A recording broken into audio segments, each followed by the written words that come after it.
But with that said, this game really did help not only bring a mascot to video games, which really does help. I mean, Mario is one of the most widely recognized mascots in any industry, let alone video games. For a long time, when I played a video game, my parents referred to it as playing Mario. I wasn't gonna risk it.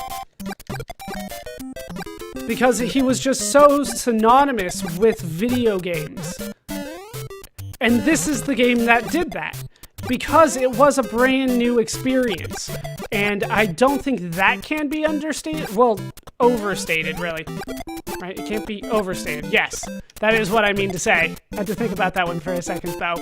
It can't be overstated that this was new and unique. And granted, Mario had been in other titles before, right? There was Mario Brothers. This is Super Mario Brothers, technically a sequel. There is Mario Brothers, which came out in arcades. And then, of course, there are the Donkey Kong games where he was in those.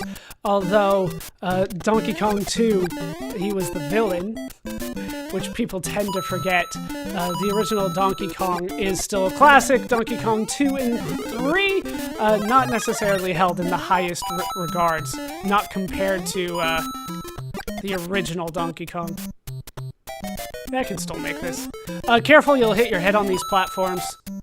Alright, let's wait for that a little bit more. You know what? I'm not gonna try it. I don't want to risk dying too much here. I will die. It's gonna happen. Just hopefully I can mitigate my losses here. But Mario is really one of... Yeah, I don't care about points.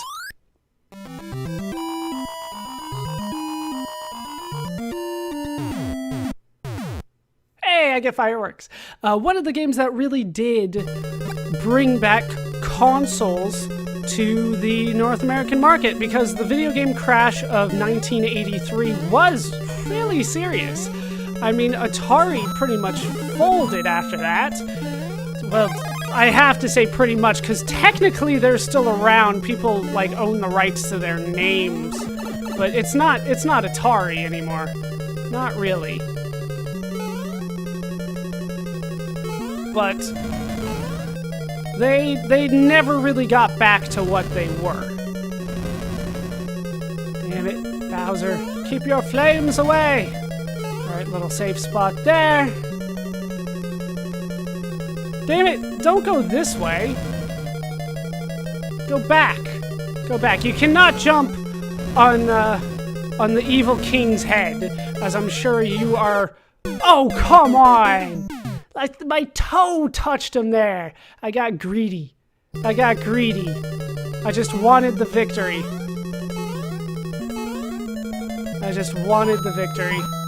Isn't this one? Yeah. Alright. Well, that's the first death, isn't it? Alright, we'll make it through.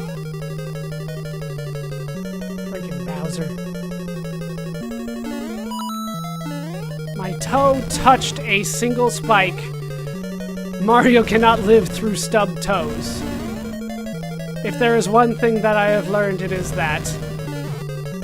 But the video game market really did crash, and Nintendo's policies, I felt, helped bring the consoles back to the North American market more than the individual games, although I was ducking. Screw it, invincibility frames for the win.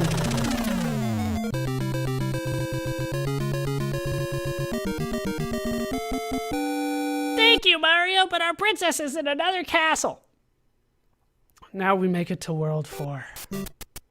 Let's talk a little bit about the video game crash of 1983. I feel like that is important to understanding how impactful this game was. So let's talk about 1983. There was a lot of crap on the market. Not only bad games, which there were a ton of bad games, but there were also bad consoles out there, and it was hard to keep them straight. Hell, I don't even know how many consoles there were, because every once in a while I'll see another internet video and it'll just... Oh, down goes the Lakitu. No cloud for me today, though. Every once in a while, I'll see another internet video that describes a new console that came out in the early 80s that I didn't even know existed. So I can't even tell you how many consoles there were.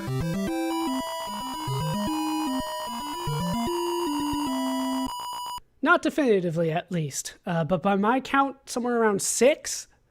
Like 6 consoles that were all trying to get shares in the marketplace.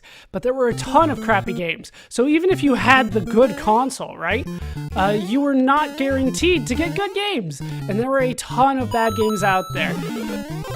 There were so many games that it was impossible for reviewers to keep up. And there weren't very many reviewers because this was still a relatively new market, right? What makes a good video game? This was a good question in 1983. Well, I fell off, but you can hop up there, skip a good portion of the stage if you want to. But it was difficult for consumers to know what they were getting, whether they were getting something good, whether they were getting something bad. It was difficult for them to figure that out. As a result, they were not necessarily willing to dish out a lot of money. And with an outpour of crap, it was not long before people just started getting turned off to the whole idea of a home console. So you saw companies like Atari and Intellivision and Magnavox, who, I have to repeat, did make consoles. Because a lot of people tend to forget that they did, but that's what the Odyssey is. It's the Magnavox Odyssey. They all decided to close up shop, right? Yeah, don't jump there. You'll hit your head and whatever. They all decided to close up their console divisions. Just forget it.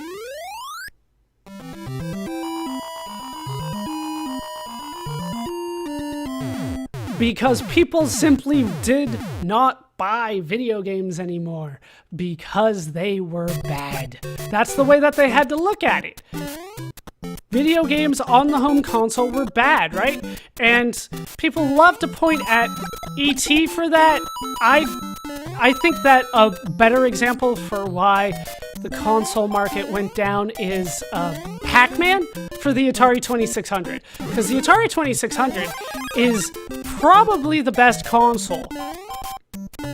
Not necessarily technically by 1983, but in terms of sales, in terms of games, it was the best console, I would say. But Pac-Man was already an established game. When people purchased E.T. for the Atari 2600, they thought they were going to get the arcade version of Pac-Man.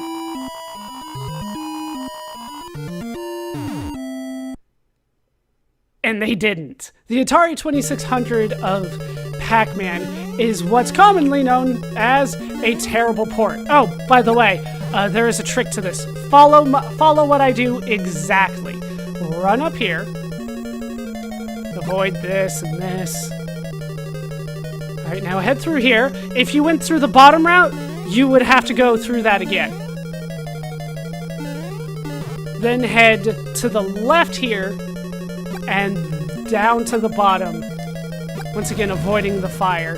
And you should be good. That should lead you to the end. There it is. Otherwise, it will be a maze for you. Oh, that's crap. It started off so high. I figured we were fine. Thank you, Mario! But our princess is in another castle. Yes. Yes, it is. She is even. Damn it, Toadstool. So if even on the Atari 2600, the most popular and probably best console for games, and one of the best video games I've played in an arcade, right? Pac-Man, at the time, let me specify, at the time. If that doesn't even work out, why should I bother purchasing video games for the home at all? So that is kind of how people thought about it. There is a secret path up there, but we'll just bypass it. It doesn't lead far anyway. Doesn't lead too far.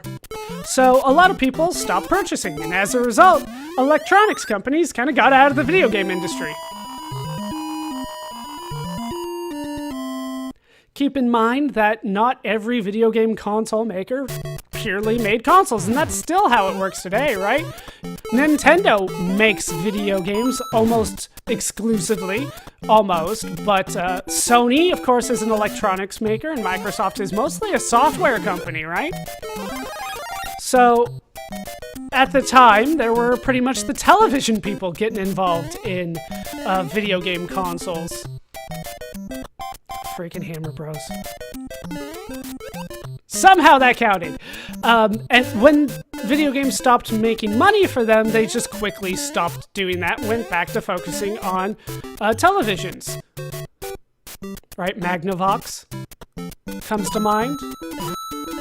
They made the Odyssey, which was, I guess, a video game console. It was more like lights on a screen with an overlay, but they called it a video game console. Let's just bypass all these guys. Screw that. They did call it... Oh, wait. Yes! Alright, we got it. Do you guys not fall off? You didn't fall off. So... the market pretty much collapsed, and there were some people saying that it was never going to come back, and, you know, there's all these legends of people like throwing out Atari 2600 cases and games that had to fill a landfill, specifically E.T., but other games were found there.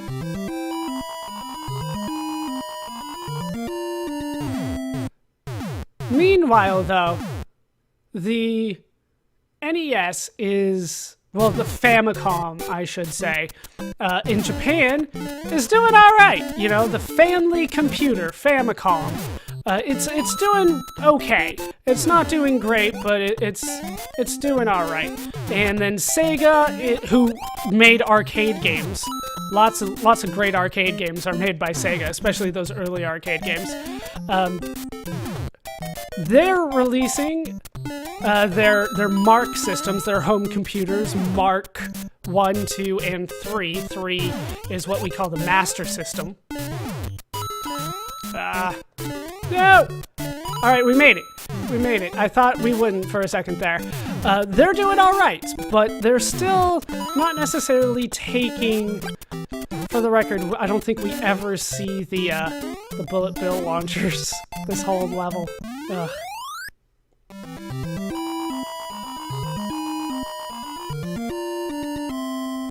When this game came out, most games were still the single screen, so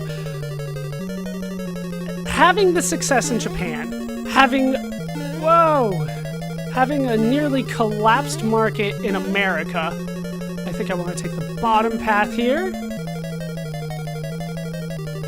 Alright. To the Donkey Kong platforms.